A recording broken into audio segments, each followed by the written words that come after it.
Hello, my friends. Welcome back to another Self-Care Sunday.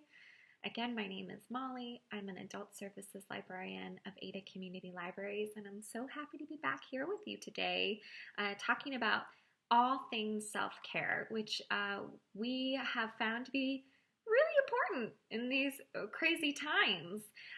Again, we'll be talking about lots of different things. Videos will be on mindfulness, crafting, art making, and other sort of fun ways to decompress. Take a moment at the end of your week to stop and refuel and get ready for the next. So it is a crazy time right now. We all know that. You don't need me to tell you. But today I'm going to talk about how to get those feelings down on a piece of paper. What might that be, you ask? Journaling. Journaling during Self-Care Sunday. Woo! Okay, thanks for bearing with me. I'm not a dancer. Not funny either. Okay, journaling. I don't know about you, but I have been journaling a lot more lately. And before everything that's happened in the world that is happening now, I didn't journal that much because I had some preconceived notions about what journaling was. I thought I had to have a really cool story to share. I thought it had to be coherent and following a linear timeline. I thought I would have to look at it and write something that years from now I could look back on and be like, oh yeah, I remember that exact day and time in the history of my life. And I'm here to tell you, no, that is wrong. Not wrong, but that's maybe not the approach that you want to take if you want to start journaling again. So I've been doing some research, of course, because I'm a librarian. And again, I'm not a mental health care professional or expert, but librarians like to research and they know a little about a lot. So again, always direct your health questions to the health professionals in your life. But journaling, back to journaling. Journaling is a great way to get all of those feelings of anxiety out.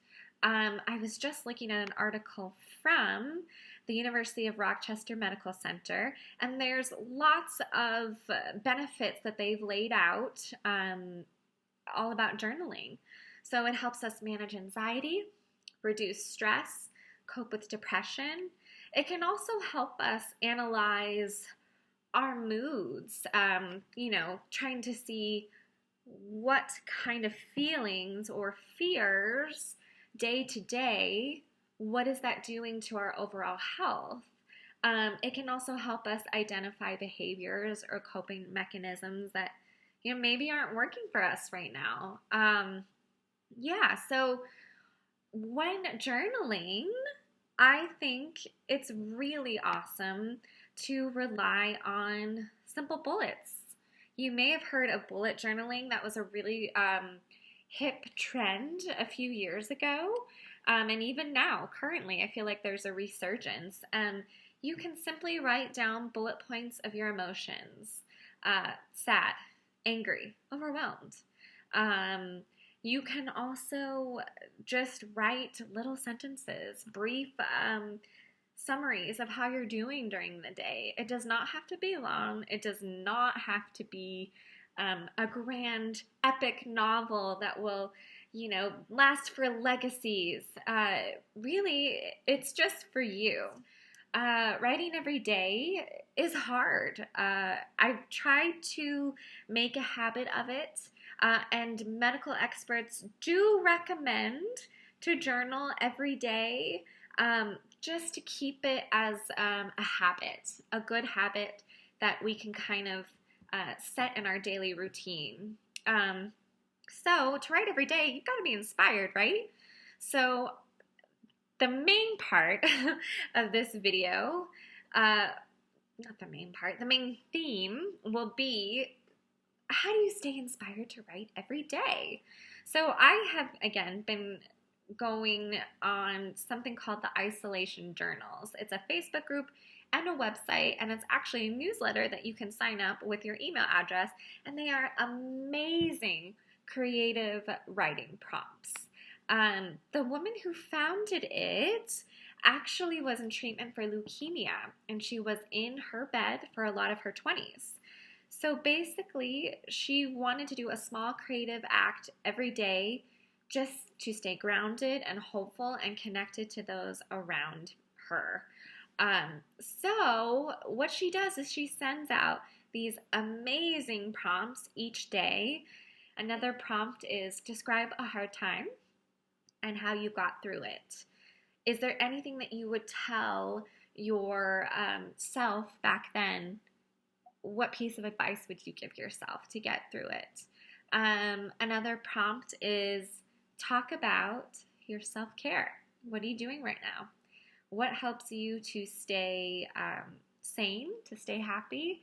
The really also amazing thing about this project is that there are tons of famous artists, musicians, and writers who are contributing their own prompts.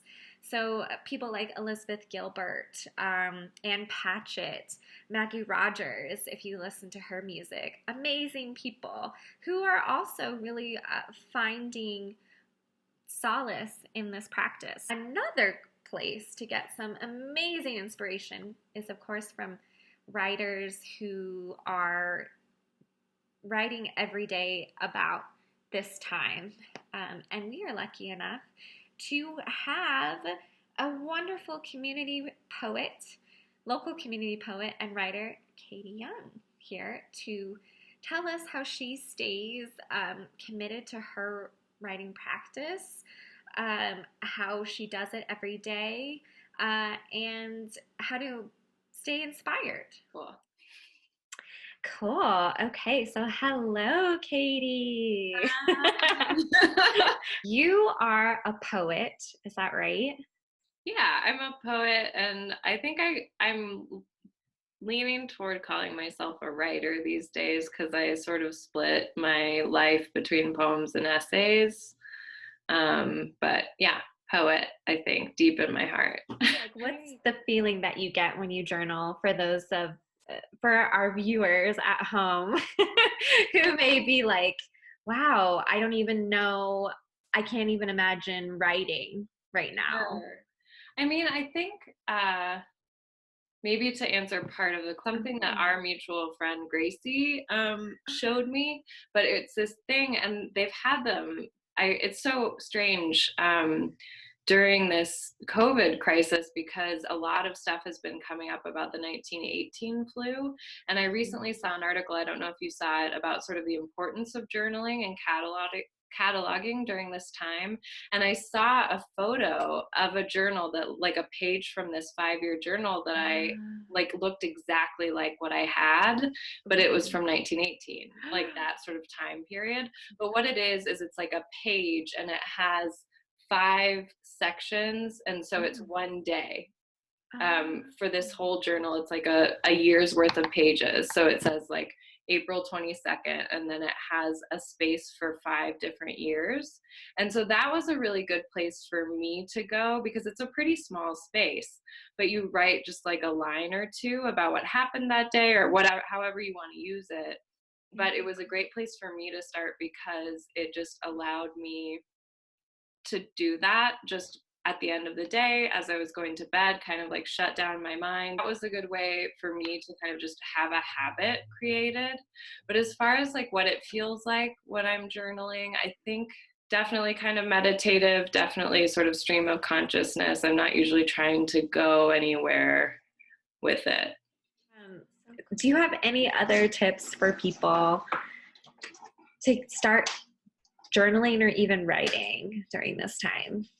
I mean, I think don't put too much pressure on yourself. I think, but also there's something about regularity that's really helpful. And I think that even if you're just putting down a line or two a day, it accumulates and you get a better sense of what has happened over time. And I think people, like, you would be surprised how interesting something becomes, like, in 5 months from now when you look back at Mhm. it that you don't think is interesting now. And I guess that's the other thing, is it doesn't need to be interesting. Like, journaling can also be such a therapeutic thing, or just writing in general. I don't think that there's any way to do it. And I think that, like, one thing that really helps me, I guess, as far as a tip goes, is just finding a way to get out of your head a little bit. So for me, sometimes that looks like doing a short sort of body scan before I start journaling, or maybe doing something physical before I start journaling, and then just writing and continuing to write without stopping, really. So maybe, I don't know. And if you get stuck, like, just keep writing. I don't know. I'm stuck, and just see what comes out. But I think Yeah. maybe treating it less as like a product or something that's meant to be interesting or something someday, and more as just something for yourself. Like, I think it's important for people to remember that we're always living through what will become history. Like, whether, like, right now that feels very urgent and very Yeah. true in an obvious way, but it's always true. Like, Yeah. every day of your life is going to become part of history someday. And I think writers, not all writers don't think of it that way, but I think of my way of writing as a way to participate actively in my life. And I Wow. think that, I remember, I think it was Mary Ruefle, but a teacher of mine at some point said something about writing being a way to participate in time. And I think that you don't have to just be a writer to have that be true. Anyway, I just think Uh, that being being actively involved in the meaning making of your life, or the record making of your life, I don't think is a bad thing. well, I think you just hit it out of the park. I don't think there's anything more to say. That Okay. was amazing. Thank Well, thank you for Thank- having me. It's so much fun to talk about. It was really nice to talk.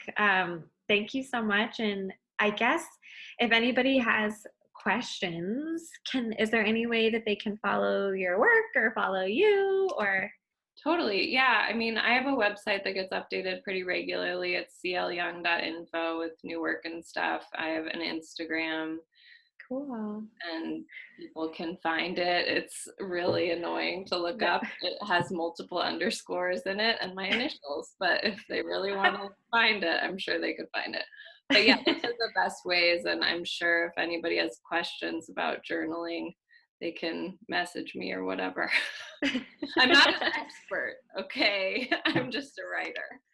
We are all just stumbling through this time, and Catie's writing is very beautiful, so you should check it out. So anyway, thank you so much for Thanks, letting us talk Molly. to you. Have a great day. You too. So I hope you enjoyed those tips and tricks and sort of musings on writing, and how everyone is a writer and everyone has history of their own that is important to record. A side note, some of you may be looking to journal, but maybe don't have a journal at home right now. It's really easy to actually make your own journal at home. My wonderful coworker Jennifer actually figured out how to make her own cereal box journal. Very easy. You can use everything that you have laying around at home, an empty cereal box. And we have a tutorial up on our Instagram page, and I will link it here and show a little snapshot of her awesome project. Way to go, Jennifer. So yeah, everyone's a writer and everyone can even make their own journal. Everyone is also living through a really big moment in history right now, and historians are going to study what we are living through. So, Ada Community Library is collecting submissions for snapshots of daily life during the pandemic. Now, we do have a call for submission form up on our website. What we'll do from there is even see if some people might be interested in recording oral histories. And again, this is really important because for the historical record, people are going to want to know how daily life was. So if you have journal excerpts or blog posts, pictures, drawings, even emails from local businesses about closures. Those are important documents that we will be collecting. So if you have any questions about either our oral history project or what might be interesting to send our way, give me a shout. My email is listed right here, and I look forward to hearing from you and hearing about any questions you may have. Have a great day. Have a great week. And I'll see you back here for another Self Care Sunday. Bye.